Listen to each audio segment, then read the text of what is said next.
दोस्तों, जय सिनेमा। बॉलीवुड की बातों के साथ मैं सैयद आसिफ जाह एक बार फिर। शशि कपूर बॉलीवुड के उस दौर के सबसे प्यारे और मल्टी टैलेंटेड अभिनेता जिन्होंने अपनी अदाकारी से लगभग 5 डिकेड से भी ज्यादा वक्त तक लोगों के दिलों पर राज किया। उनकी जिंदगी बहुत ही इंटरेस्टिंग और बहुत ही इंस्पायरिंग रही। 18 मार्च 1938 को कोलकाता में जन्मे शशि कपूर न सिर्फ एक्टिंग में माहिर थे बल्कि एक सफल फिल्म प्रोड्यूसर भी रहे और स्टेज आर्टिस्ट भी रहे। मल्टीपल रोल्स वो प्ले करते रहे। उनकी जिंदगी घूम फिर के पूरी जिंदगी फिल्म, थिएटर और एंटरटेनमेंट के नाम वक्फ थी। इनकी ही इर्द गिर्द पूरी जिंदगी शशि कपूर की गुजरी। उनकी जिंदगी फिल्मी पर्दे की चमक दमक से कहीं ज्यादा गहरी और कहीं ज्यादा रिच थी। आज 4 दिसंबर है। आज शशि कपूर की बरसी है। आज उनकी डेथ एनिवर्सरी है। आज उनकी पुण्यतिथि है। और ये वीडियो एक ट्रिब्यूट के तौर पर हम शशि कपूर को, उनकी लविंग मेमोरी को हम डेडिकेट कर रहे हैं। शशि कपूर का नाम जब बॉलीवुड की पहले परिवार के संदर्भ में लिया जाता है, कपूर फैमिली के एक मेंबर के तौर पर लिया जाता है, जिसको बॉलीवुड की फर्स्ट फैमिली कहा जाता है, तो ऐसा परिवार जो भारतीय सिनेमा की नींव माना जाता है, वो परिवार, वो कपूर फैमिली, इनके पिता पृथ्वीराज कपूर जो खुद एक महान अभिनेता थे, उन्होंने थिएटर की दुनिया में नए आयाम स्थापित किए। शशि कपूर का बचपन इसी थिएटर में गुजरा, जहां छोटी सी उम्र से ही उन्होंने एक्टिंग की बारीकियां सीखनी शुरू कर दी। फिर उन्होंने राज कपूर की फिल्मों में छोटे छोटे रोल निभाकर अपने फिल्मी सफर की शुरुआत की। लेकिन असली पहचान मिली उन्हें 1965 में रिलीज हुई फिल्म जब जब फूल खिले से, जिसमें उन्होंने राजा का कैरेक्टर प्ले किया। यह फिल्म और साथ ही वक्त ने उनकी किस्मत बदल दी। 1965 में ही दूसरी फिल्म आई, वक्त, यश चोपड़ा जी की, sorry, B are Chopra ji की। इन दोनों फिल्मों ने शशि कपूर की किस्मत बदल दी। शशि कपूर ने अपनी हर रोल को, अपनी हर फिल्म को, हर भूमिका को खूबसूरती से निभाया, चाहे वो रोमांटिक हीरो की हो या किसी सहायक कलाकार की। उनकी एक्टिंग इतनी नेचुरल और इतनी अ, इतनी उम्दा होती थी कि वो आम मासूम सी प्रेम कहानी में भी गहराई से अपने इमोशंस को कन्वे कर पाते थे। शशि कपूर ने अमिताभ बच्चन के साथ कई फिल्मों में काम किया, जहां उनकी शालीनता और अमिताभ के क्रोधी किरदारों ने, एंग्री यंग मैन के कैरेक्टर्स का मेल दर्शकों को खास पसंद आया। उनकी एक मशहूर फिल्म के डायलॉग, मेरे पास माँ है, आज भी इंडियन सिनेमा की यादगार लाइंस में से, यादगार डायलॉग्स में से, यादगार फिल्म क्लिप्स में से एक गिनी जाती है। शशि कपूर का टैलेंट सिर्फ हिंदी फिल्मों तक ही लिमिटेड नहीं रहा। उन्होंने कई आर्ट हाउस फिल्में भी प्रोड्यूस की, बनाई, जिनमें जुनून, कलयुग और उत्सव जैसी फिल्में शामिल हैं। 36 चौरंगी लेन जैसी फिल्में शामिल हैं। ये फिल्में उनकी गहराई और उनकी उनकी एक्टिंग कैपेबिलिटीज को दिखाती हैं, दर्शाती हैं। शशि कपूर की जिंदगी में दो चीजें बहुत इंपॉर्टेंट थी, थिएटर और उनकी अपनी फैमिली। उन्होंने अपने पिता की याद में मुंबई में पृथ्वी थिएटर की स्थापना की, जहां से अनगिनत कलाकारों को मंच मिला। उनकी अपनी वाइफ जेनिफर कैंडल, जिनसे उनकी शादी 1958 में हुई, उन्होंने भी इस थिएटर के प्रचार प्रसार में बहुत मदद की। जेनिफर का 1984 में एक अनटाइमली उनका निधन हो गया, और शशि कपूर के लिए ये एक बहुत बड़ा सदमा था, जिससे वो पूरी जिंदगी उबर नहीं पाए। उनके 3 बच्चे, कुणाल, करण और संजना कपूर हैं।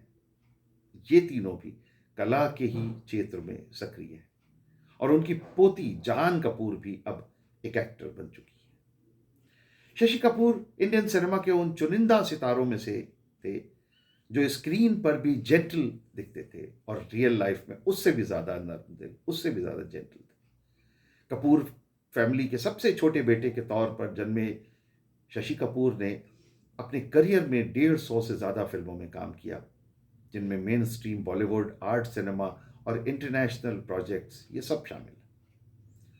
उनकी अ, उनकी मुस्कान, उनकी हंसी, उनकी मुस्कुराहट, उनकी शराफत, उनका नर्म स्वभाव सिर्फ कैमरे के लिए नहीं था बल्कि रोजमर्रा की जिंदगी में भी ऐसे ही किस्सों में झलकता था। 1990s के दशक की शुरुआत में शशि कपूर इस्माइल मर्चेंट की एक फिल्म कर रहे थे, इन कस्टडी, जिसका उर्दू हिंदी का टाइटल मुहाफिज, और उसकी शूटिंग के लिए ये भोपाल आए और उसमें इस फिल्म में शशि कपूर एक ओल्ड एज के उर्दू शायर का रोल कर रहे थे। और फिल्म की कहानी में एक ऐसा हिस्सा है जहां एक तवाइफ के मुजरे का सीन शूट होना था। डायरेक्टर असल माहौल चाहते थे तो तय ये हुआ कि सेट पर एक असल तवाइफ को बुलाया जाए और असल मुजरा कराया जाए ताकि कैमरे को उसी रियल माहौल में उस सीन को कैप्चर किया जा सके। शहर के पुराने हिस्से में खोजबीन के बाद पता चला कि जहां पहले मुजरा होता था वहां अब लगभग सब औरतों ने यह काम छोड़कर घरेलू जिंदगी अपना ली है। मुश्किल से एक पुरानी तवाइफ तैयार हुई, वो भी इस शर्त पर कि वो सिर्फ शशि कपूर और उनके सामने मुजरा करेंगी और दूसरा कोई वहां नहीं बैठेगा। और अपनी पहचान छुपाने के लिए वो बुर्का पहन के शूटिंग के लिए आई। एडवांस के तौर पर उन्हें 10,000 रुपए दिए गए, जो उनके लिए एक बहुत बड़ी रकम थी। मगर अगले दिन जब वो अपने साथियों के साथ होटल पहुंची तो उन्होंने देखा कि वहां शहर के कई नामी गिरामी लोग भी मौजूद हैं। उस औरत ने डर की वजह से गाना गाने से साफ मना कर दिया। ये बात जब शशि कपूर तक पहुंची तो उन्होंने बुलाकर वजह पूछी और वो बोली कि ये पेशा जो मैं सालों पहले छोड़ चुकी हूं, अगर इन लोगों के सामने मैंने गाना गाया तो मेरी इज्जत का क्या होगा। आजकल अपने बीमार शौहर और घर की जिम्मेदारियां संभालने की वजह से पैसे के उसमें मैंने ये हाँ कर दी है करने के लिए, मगर मैं इस बदनामी के वजह से तो नहीं। तो उसे ये डर था कि अगर किसी ने उसे पहचान लिया तो उसके कैरेक्टर पर उंगली उठेगी, बातें होंगी। शशि कपूर ने बहुत ही इज्जत से, बहुत ही एहतराम से उस औरत को समझाया कि देखिए, आप भी कलाकार हैं और मैं भी, हम एक ही बिरादरी के लोग हैं, इज्जत सबसे पहले है। उन्होंने न सिर्फ उसका एडवांस वापस लेने से मना कर दिया बल्कि उसमें अपने पास से और पैसे जोड़कर उसे और उसके साथियों को दिए और साफ कहा कि वो नाचे गाए बिना ही वापस जा सकती हैं। वो औरत वहीं बैठकर फूट फूट कर रोने लगी क्योंकि एक बड़े स्टार ने उनकी मजबूरी नहीं, उनकी इज्जत देखी। उस रात प्रोग्राम बदला गया और सबके सामने मुजरे की जगह फिर एक लोक संगीत का एक सादा सा इज्जतदार आयोजन किया गया। यह किस्सा यह दिखाता है कि शशि कपूर के लिए इंसानियत, सम्मान और इंसान सिनेमा या परफॉर्मेंस से बहुत ऊपर थे। एक और मशहूर किस्सा शशि कपूर का उस वक्त का है जब वो शबाना आजमी ने मुंबई में झुग्गी बस्ती के लिए लोगों के लिए भूख हड़ताल शुरू की। ये लोग अपने घर टूटने के बाद रिहेबिलिटेशन की मांग कर रहे थे और फिल्म इंडस्ट्री में किसी को भी समझ में नहीं आ रहा था कि ऐसे पब्लिक मुद्दे पर खुलकर सपोर्ट करना भी चाहिए या नहीं। कई दिन बीत गए, शबाना की तबीयत बिगड़ने लगी। ऐसे वक्त में शशि कपूर वहां पहुंचे, पूरी बात पूछी और सीधे उस वक्त के मुख्यमंत्री से जाकर बात की। उन्होंने साफ साफ कहा कि फिल्म इंडस्ट्री हमेशा सरकार के साथ खड़ी रहती है। अब इंडस्ट्री के एक मेंबर की जायज मांगों को नजरअंदाज नहीं किया जा सकता। नतीजा यह हुआ कि सरकार ने झुग्गी झोपड़ी वालों की मांगें मान ली और शबाना आजमी को अपना अनशन तोड़ना पड़ा। यह घटना यह बताती है कि शशि कपूर सिर्फ पर्दे के हीरो नहीं थे, जरूरत पड़ने पर दिलेरी के साथ खड़े होने वाले इंसान थे, इश्यूज को लेकर लड़ने वाले इंसान थे। या जैसे मॉस्को फिल्म फेस्टिवल का एक किस्सा भी अक्सर सुनाया जाता है कि उस वक्त एक इंडियन डेलीगेशन जो था उसके पास फॉरेन करेंसी के नाम पे बहुत थोड़ा सा पैसा था। हर आदमी के हिस्से में कुछ ही डॉलर आए थे। ऐसे में रोजमर्रा का खर्चा, बाहर का खाना, यहाँ तक कि छोटी छोटी ज़रूरतें सबको बहुत भारी पड़ रही थी। कहते हैं कि साथ में कई बड़े फिल्म प्रोड्यूसर्स और स्टार्स मौजूद थे, लेकिन बिल कौन भरता? ज़्यादातर वक्त शशि कपूर ही क्वाइटली सबका खर्चा उठा लेते थे।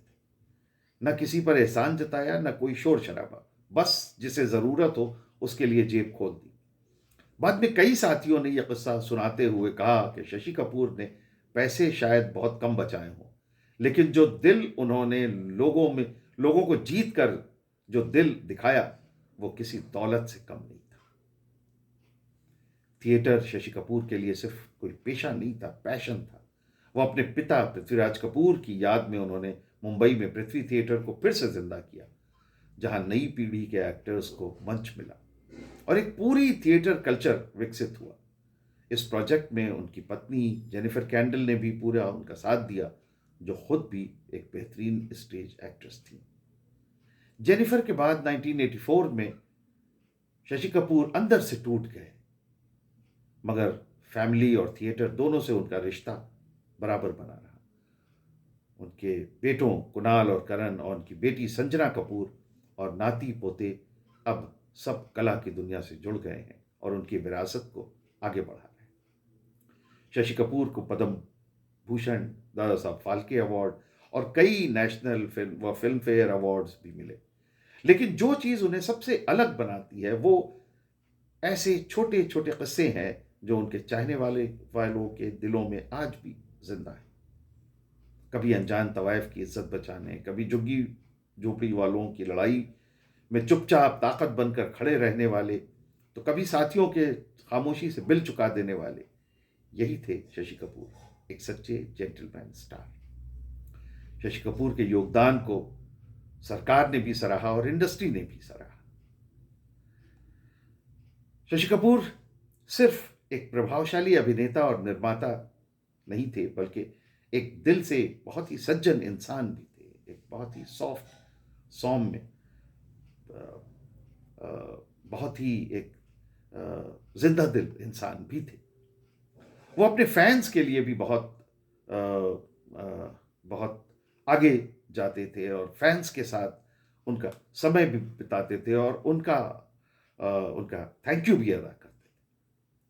शशि कपूर का जीवन हमें यह सिखाता है कि कला के लिए समर्पण से सफलता जरूर मिलती है, चाहे वो हिंदी फिल्म हो या अंग्रेजी थिएटर या फिल्म या आर्ट हाउस सिनेमा।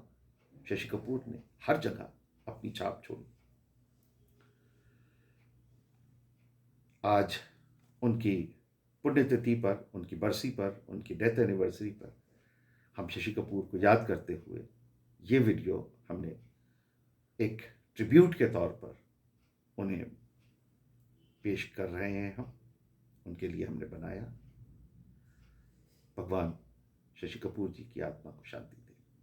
जय सिनेमा, जय Bollywood. Thank you very much.